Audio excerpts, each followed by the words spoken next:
Welcome back to round two of this is our first two-part interview.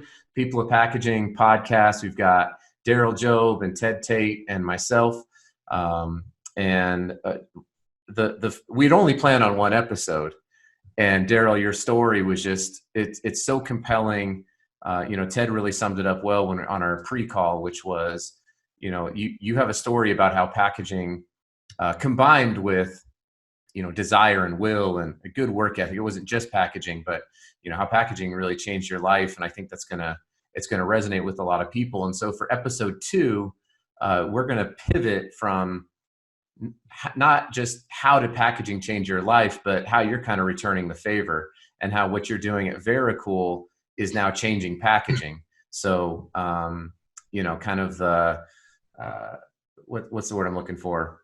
Not yin yang, but you reap what you sow, I guess. Like packaging has reaped this, and now you're sowing it back into the industry. So that's pretty cool.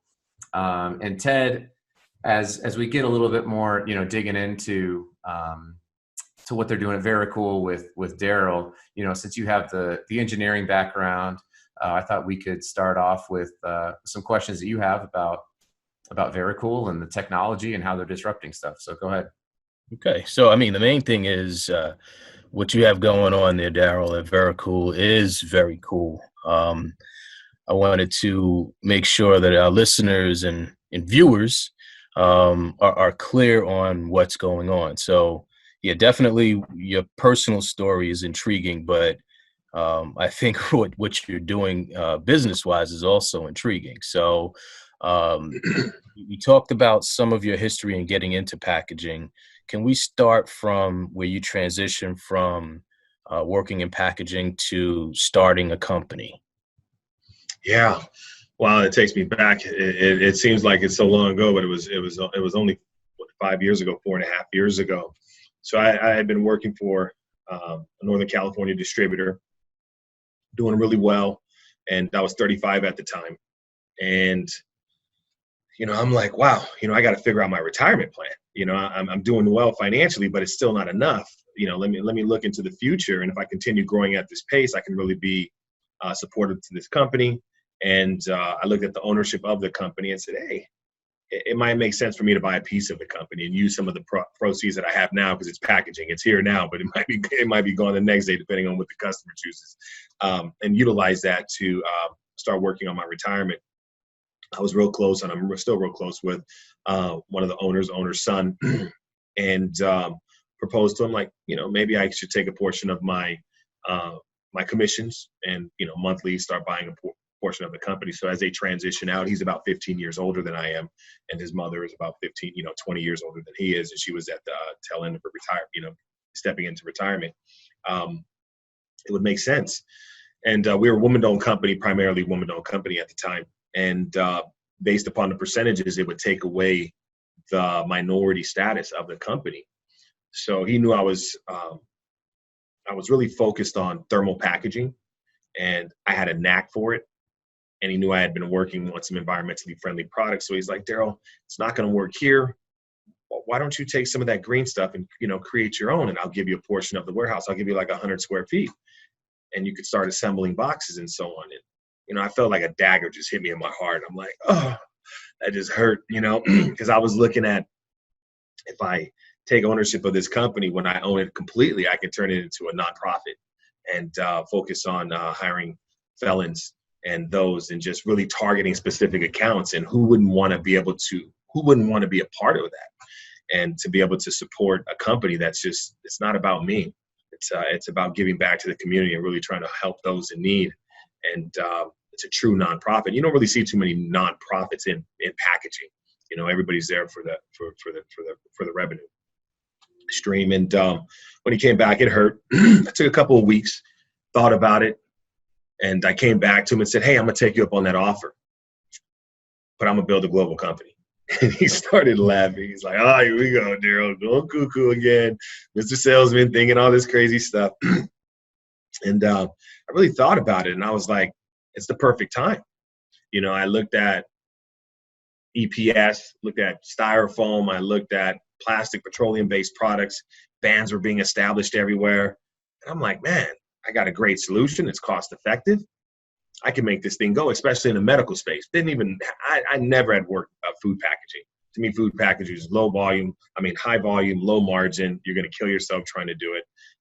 The medical space is where I wanted. You felt valued there. And as I started, thinking about this path, I started thinking about a name, went to some friends of mine in the industry that I had met and said, hey, I need some help, man. I want to do this. I'm looking at this design. Can you help me out with some renderings? They're like, Darrell, what you going to call your company? And I'm like, I don't know. I want something that's cool. Oh, Darrell, you got something right there. And he's like, and I'm talking to them about, what the company is going to stand for, what we're going to do, the environment. And he was just like, let's get creative. Let's create a meaning that is going to mean something and be very powerful. Let's talk about the company, but also have a great meaning behind it. And as we were looking, cool was the basis because, of course, it's thermal packaging. What are we going to put in front of that? And then we thought of verde, very, because green, it's a green product line. And someone said, verde, very cool. And I was like, oh, I almost had a heart attack. Everybody's flipping out, throwing chairs in the office. Oh, we got it. It's awesome. And then you're sitting there thinking green, very, and then cool blue. And I'm like, oh, this is awesome. I still got a picture of that. And the first time very cool was written on a board. So that was pretty awesome. And then, hey, real quick, can I tell you a really bad story? Yeah. So, sorry, Ted, I want you to ask more questions, but this is a terrible story. So I started a church once, and I was so stoked because I came up with a name, and the name was a combination of the word grace in Greek, which is charis, and then zeo, which is life, and it was charizeo, and I was so stoked. And I just did it all, filed everything, ready to go. And then somebody was like, why'd you name your church after a Mexican sausage dish? And I was like, what? They're like, why is it the chorizo church? And I was like, we didn't quite get off the ground. You did a lot better than I did. Yeah, that's funny. That's good. Anyway, you were zoned out. You didn't even see it. I didn't. I was so focused. We're going to combine grace and truth and, all this stuff. And, oh man, I was in it and nobody sausage. That's a good one. Yeah. Anyway, I just had a moment there when you were talking about naming and you combine these words. I was like, I remember when I did that, it's worked out way better for you. Did not work out I did it. I did it for one of my kids. I put a company together and I called it Kadach. And they were like, what is a Kadach? And I was like, it's K-A for Catalina, D-A for Darrell, C-H for, it was just on and on. And they were like, okay. Just take awesome. Your win for Vericool. Yeah, no, definitely. So you ended up taking your former employer's offer for the warehouse space? Yeah, we didn't even end up going there. It was just more or less like, hey, that was the number one sales rep at the time at the company, and just was dethroned about a year ago. So that hurts. But anyways, I haven't been there to fight, for the past 5 years. So it was bound to happen. But I didn't take him up on that, but just said, hey, I want to run this with you. I'm just grateful and and humble that you would give me this opportunity, knowing that I'm the hitter on the team, and just really felt humbled. So I said, what I want to do is let me step away a little bit, and maybe you can help me, and we could put something together. I'll give them a portion of the company. I'll take 75%. We worked out a deal, shook hands, and the rest was history. I say about a month later, I was at the Packaging Expo in 2015 with a bunch of line cards. We created line cards. We didn't have a booth. We didn't have nothing. We just wanted to see if we were going to get some traction. EPS was a thing out there in the market. And I brought a couple of friends of mine, and we started passing them out. And everybody's going crazy, like, oh, my God, what is this? Where can we find them? And they were just digital renderings of what it would look like possibly. And when I came back, I was like, we got something big. And then I'm thinking I'm going to fund it by myself. I'm thinking, I'm doing good. I'm making some decent money. I'm not understanding the realities of a startup and what's going to, what's going to be needed. I'm thinking, 20, 30,000. We get a little robot, we get a little machine here, da-da-da-da. And as I started digging deeper, I realized that I needed more. And there was a gentleman that I had just met in Guatemala. His name is Butch Wilson. We were out in Guatemala on a mission trip, and it changed my life. And it just really made me just look at the world completely different. we were in rural places and villages where there was no running water. There was outhouse for the village. You had disinfectant. You're talking about having masks and covering yourself up because of germs. That's what we were doing back then. And then you see the need of the poor. And I remember coming home, it just really shocked my system. And I remember coming home and, I had 2 hot rods in the car, in the garage, had season tickets to the new Niner Stadium. Went inside, I'm a boxing fan. I love the box. And had a bunch of memorabilia on the wall. I'm like, oh, how can I have a $5,000 picture of Muhammad Ali with the Beatles when I just came from a place where kids are starving? Like, what? Darrell, why are you living this way? You're living it because you care what people think. No matter how you spin it, you're living your life so someone could walk in your home and be like, ooh, oh, that's nice. Or you have that car so someone could just, ooh, look at that. Look how cool he is. And then I'm like, at the sacrifice of not helping your fellow brother, someone in need. And then I remember Butch hit me up with Luke 12:48, to whom much is given, much is required. I sold everything. I was done. I was like, I'm done. I don't want none of this. I can't have it.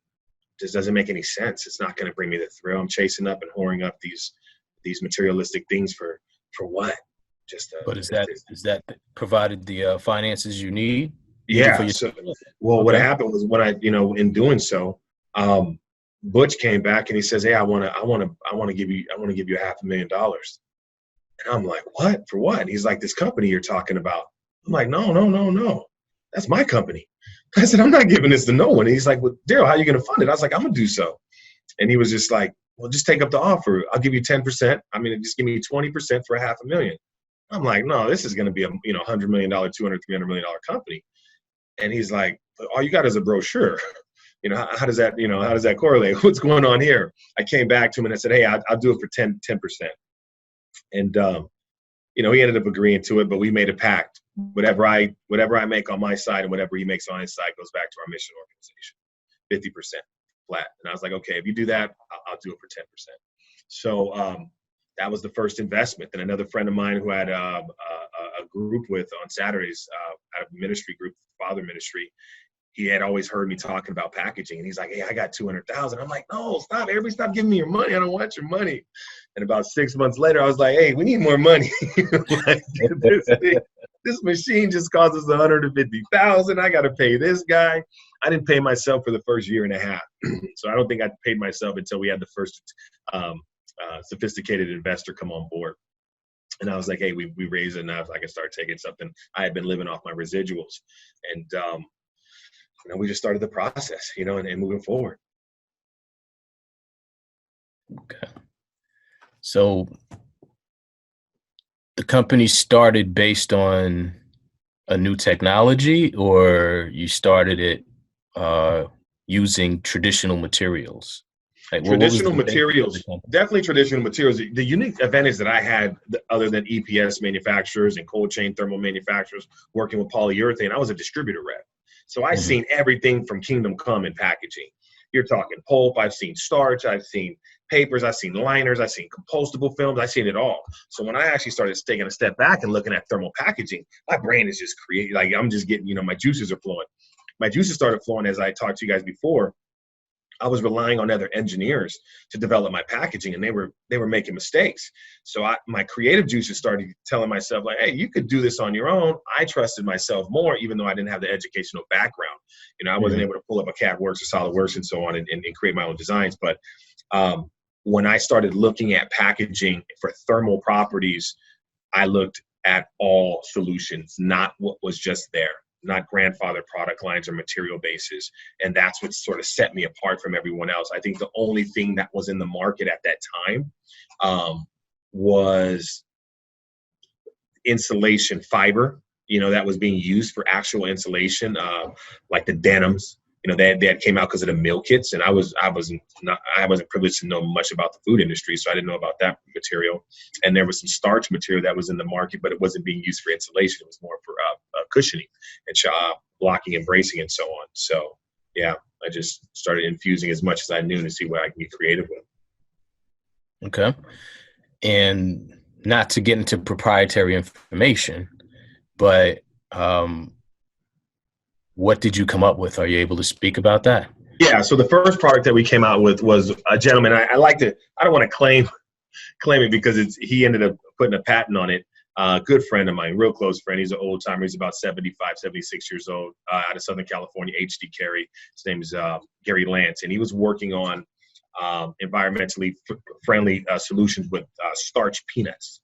And we were using my customers to demo, like, hey, is this going to work? Because I had a ton of medical companies and so on. The thermal properties were great, but it wasn't cost effective to manufacture. So we sort of shelved it. 3 years later, we came back up with something else. And then I started helping him create a more efficient design for manufacturing that's cost effective. And he put a patent on it. And he had some old patents that he has for other types of materials and something close to that. And then I used that to launch and worked on a licensing agreement with him and ran with it. But it was shortly after that I realized that I knew it wasn't the product to go with, but it was a product to test the market. Everyone said that the environmental space wasn't ready for what we were about to do. I felt it was, but everybody kept on pushing cost. Medical companies and healthcare companies started creating these sustainability initiatives within their corporations to really start looking at petroleum-based products, pollution, carbon footprint. How do we start minimizing our usage of some of these products? And there was really nothing out there. And as I started developing, my main solution was I want a molded cooler, not something that's compressed, that's utilizing corrugated. I want something solid and molded because that's what I see when I see an EPS cooler. I want the same mindset. You got to look at people don't like change, especially engineers. Engineers are like, no, this is status quo. This is what we're using. We're basing the foundation of our company on this shipping lane and this product line that's going to ship this vehicle that's going to ship it. We're not going to put $80,000 worth of product in something that's not confirmed. So I wanted to move down. So my brain had been, spinning for about a year and a half on that. And then I created some panel solutions with our starch-based products, but I utilized scoring and utilizing compostable films, polyfilms and paper films. Also taking a solid pad and creating a compression lock on inside of a corrugated box that gives you the same system R value and R value properties of a standard EPS at high densities. We can match EPS tit for tat. We're cost effective. I think EPS right now is on the market right now for roughly around 85 cents, 80 cents raw material per pound. We're at roughly 50 cents per pound. So as long as the manufacturing is efficient, you can also become competitive. And that's where you definitely need to be now because the space is definitely opened up. Okay. Wow, you touched on a few things there. So you're talking about a more environmentally sustainable option that is actually more cost effective. Yes. Okay. And if you look at the market right now, the market's telling you that is the case. I think for the EPS industry, based upon e-commerce, if there was no environmentally friendly solutions out there in the market, everyone would be an EPS. HelloFresh, Blue Apron, everyone. I think the only ones still in EPS are Omaha Steaks, I think Nutrisystems, and a couple others. But EPS in the food sector, based upon being cost advantageous, everybody went to the environmentally friendly solutions, and not everybody wants to receive an EPS cooler in the world. I think they just came out with some fake EPS too, where they call it biodegradable EPS, and they add a little additive and they say it's biodegradable, but there's only 10 bioreactive places in the United States that you could take it to, and they're selling it at Walmart. Lifoam selling it, and some of these other EPS manufacturers are selling it, and it's smoke and mirrors. They're confusing the public, and they're harming wildlife and others out there. And is your the Vericool then is the material? Have you gone through with the ASTM testing and all that stuff, or is it backyard compostable and all that jazz? Yeah, so we're ASTM. We passed ASTM D64 compliant for industrial compostable, which is a dynamic setting. An expensive test. So good on you for doing it. I think I spent about 30 or 40 grand just on multiple tests, just looking at different product lines and different types. We've done our material just alone. We've done it with film. We also are home compostable. We're Vinson certified. So you can take our material and break it down in a home compost setting. When, understanding is, compostability, I think that's the best thing. If you could take something from nature and put it right back into Mother Earth, that's awesome, That's great. So currently you're on the market, products that you can talk about? Yeah. What So types of products? there is products that we still have that we're about to launch. We own pretty much, I don't want to say it like that, but I spent the majority of our time just on IP. I have close to $1 million spent just on IP. We utilize Fish and Richardson as our firm, and we have patents that date back to 2015, 2016, 2017, 2018, 2019. I think we've been issued 12 patents to date. We have another, I don't even know, 18 applications. Several companies are going to be infringing on us pretty soon, so we're going to have talks about that.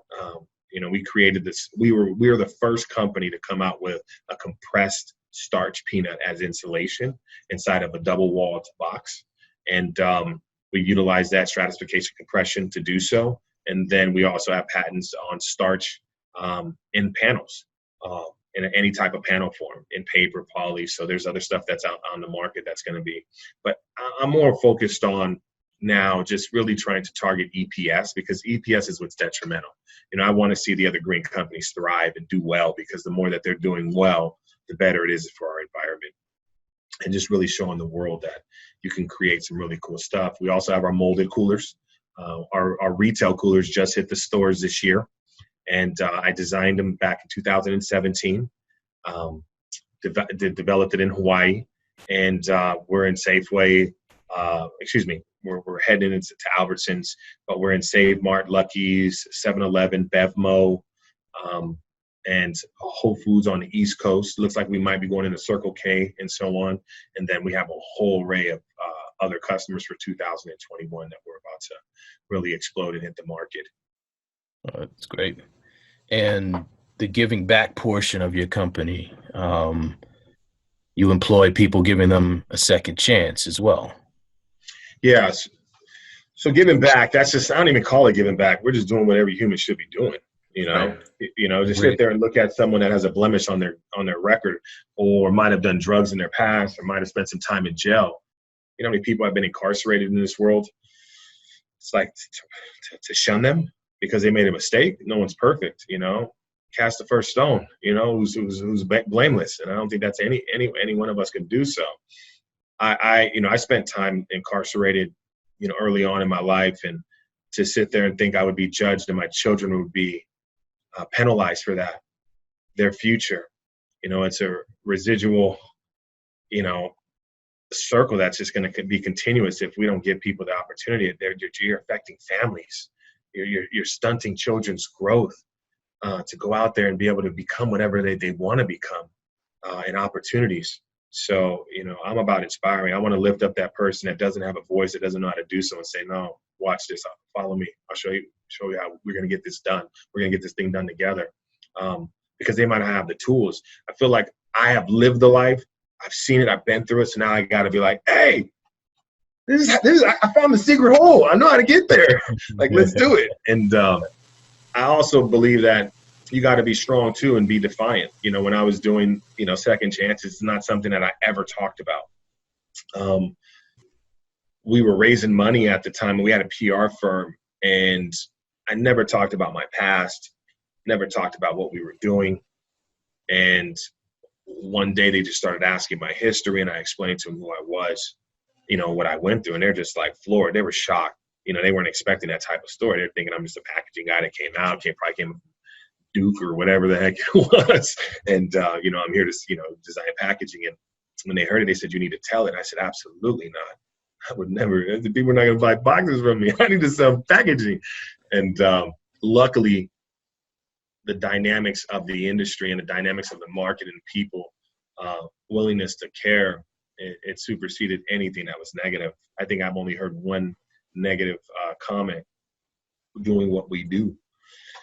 And that means a lot. And, there's so many others out there, like Cornbread Hustle is doing some amazing things, and some other companies really focusing on those that Homeboy Industries, really focusing on giving back to those and supporting those that need a second chance.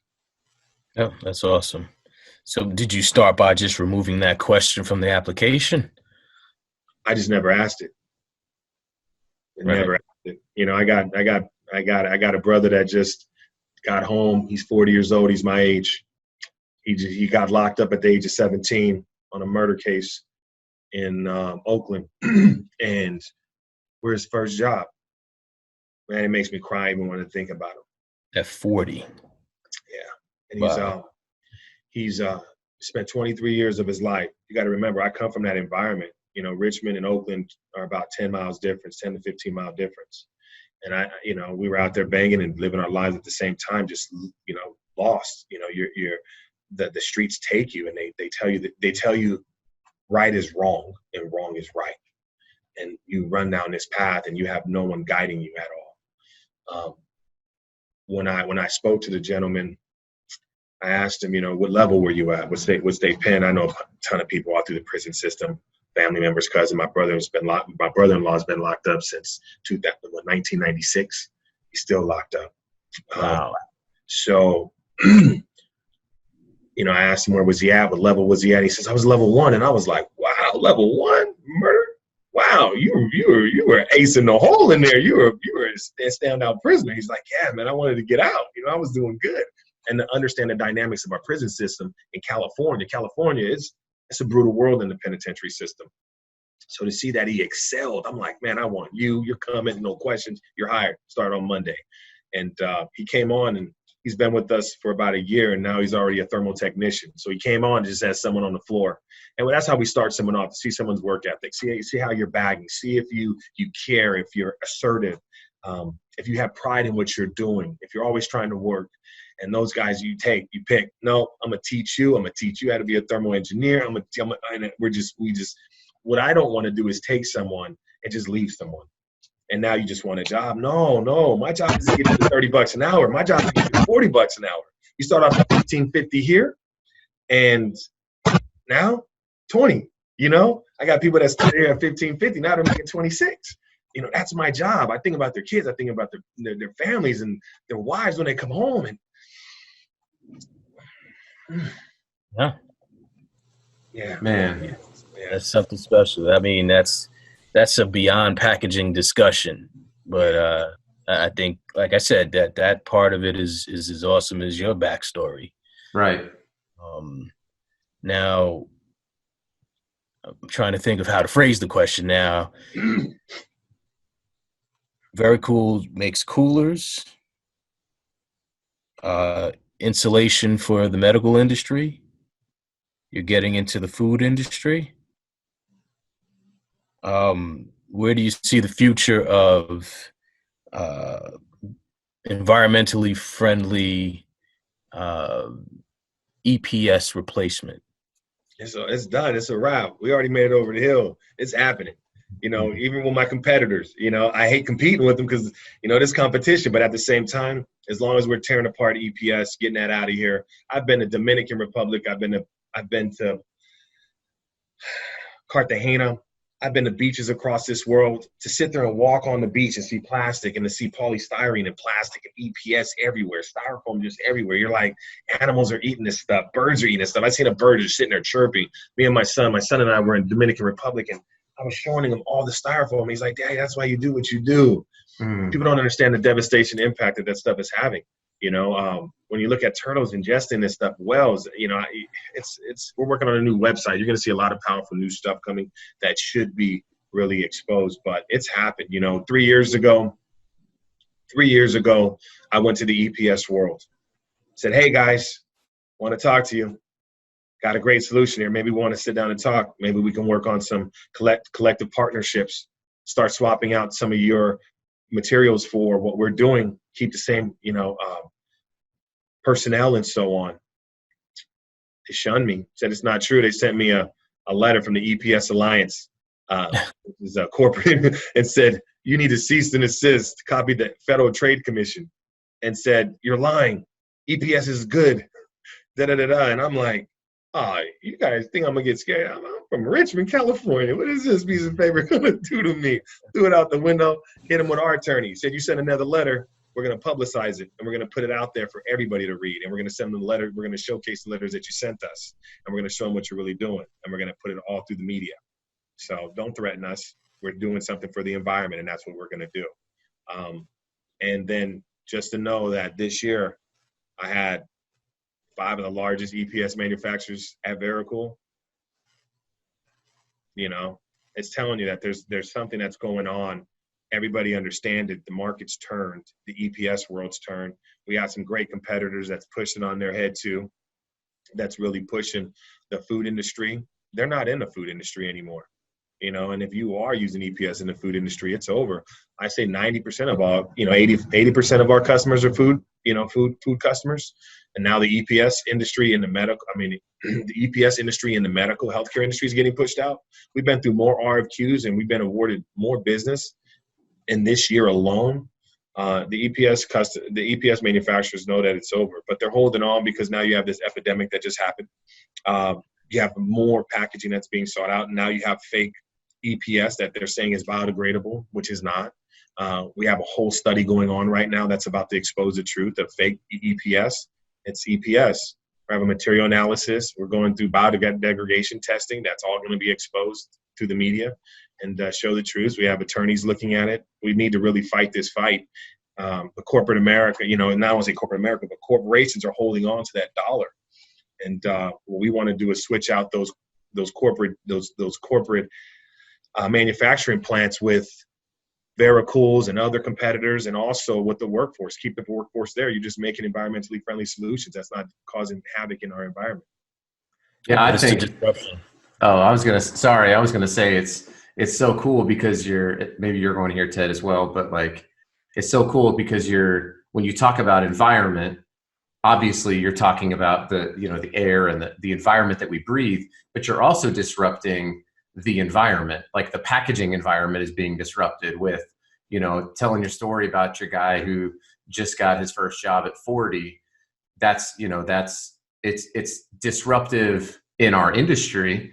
But what's happening from that is that you're changing the game. If I can be permitted to quote one of the greatest MCs of all time, Busta Rhymes, you went flip mode squad on him, and you just turned it all over. And it's so cool just to hear, as you're kind of dipping, as I've just been listening to you and TED Talk, it's like you just seamlessly dip in and out of the technical and the inspirational and how they are. It's just interwoven. It's not even like, hey, I should probably tell this. It's just like, well, yeah, it's all blended together. Let me tell you the story about this guy who just got his first job. He was locked up for 24 years. Now he's a technician. He's learning the technical side of manufacturing. Man, it's just, you're creating. Growing. Yeah. Yeah. You guys have 2 facilities in the U.S. Is that right? Yeah, we have 2 facilities and we're definitely growing out. And, there's opportunity for international. So we're looking at some possible licensing and some partnerships and stuff. We have a very large IP stable. We have an arsenal of IP that I just really have focused on that. Even in China, we're about to receive our first patent in China. I never thought I would get a patent in China. Wow. Who would have thought? So, but yeah, we got to grow it. But if you're going to work with Vericool, you got to share our same beliefs. If you're looking at Vericool on a license, and this is just if you're not sharing the social impact, you're not for us. We're gonna come after your business too. And I'm gonna make a point of that. One of the things too is that you can't be fearful. One of the things that I really love about knowing God and having a relationship with Christ is there's no reason to be scared. He's fought the fight. He's fought the fight. My job is just to live it. And it just as long as I'm not living it for myself. You got to be selfless. You got to live for others. And once you make it about me, then you miss the fight. You miss the battle. You miss the purpose. You gotta make it about others. I know this. I'll fight for others more than I'll ever fight for myself. And you got a whole world. I'm an environmentalist. I love the world. It's a beautiful place. I want it to be here. Well, that's great. You got any other questions? Ted? Not right now. Do you have anything?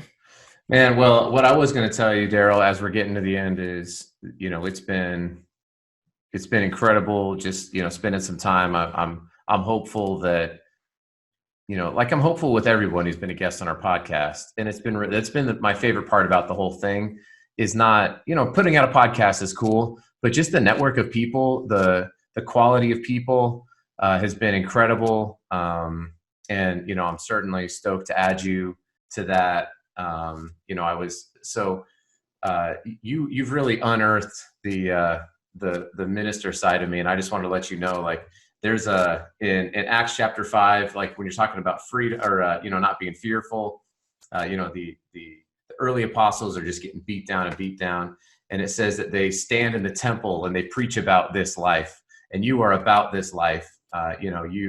You proudly just proclaim who you are and what you're doing, and you're not. It's really it's inspirational for me, for sure. I hope it's inspirational for for Ted and for everyone else who's listening. And man, I'm stoked to watch you change the world and to help you in any way I can, even more so than you have right now. To just say, like, my past is my past, whatever that is, but it doesn't define my future. Right.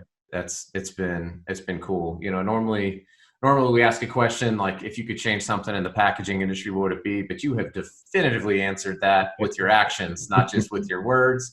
So I'm humble. I'm humble. Yeah, man. It's cool. And, at a time where, I've been banging this drum about, like, you are such a cool example of, I use that on purpose with the Vericool thing. But you're a cool example of, when we talk about putting people in positions who come from different backgrounds and come from different places and different upbringings, and put them into high level leadership positions. I've always said, and this is backed up by data, this isn't just my opinion. This is the Harvard Business School. This is Wharton's, from the University of Pennsylvania, is you get more innovation, you drive better profitability, you create better jobs for people. And so who you are is important because it's fueling that, and that you're not afraid to say, I don't even ask the question about prison time. Like, I don't even ask it, because you already know that those are the people who can be leading your company, and that you're not afraid to go out and do that is awesome. And the fact that it's tied to this product that's just revolutionizing an entire industry is exciting to see. So thank you. Yeah, Awesome. Thank you. I'm pretty pumped. Well, If anybody wanted to get in touch with you, what would be the best way to do so? Through LinkedIn?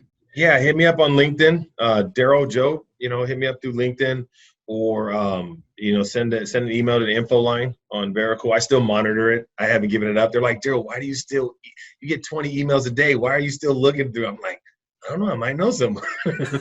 But reach out, and I definitely want to always get that customer service to What's that info email? info@vericoolpackaging.com. All right. Awesome. Yeah. And thank you so much to the viewers. All I can do is tell you, think about your fellow brother and sister, and what are you doing, to make this world a better place. We're all going to go sometime soon, and it is what it is. And, what are we doing for that person that's looking up or wondering where they're going to get an opportunity and a chance? You're impacting families. So don't judge. Let God judge. Let's just give the opportunity. And with that, we're out.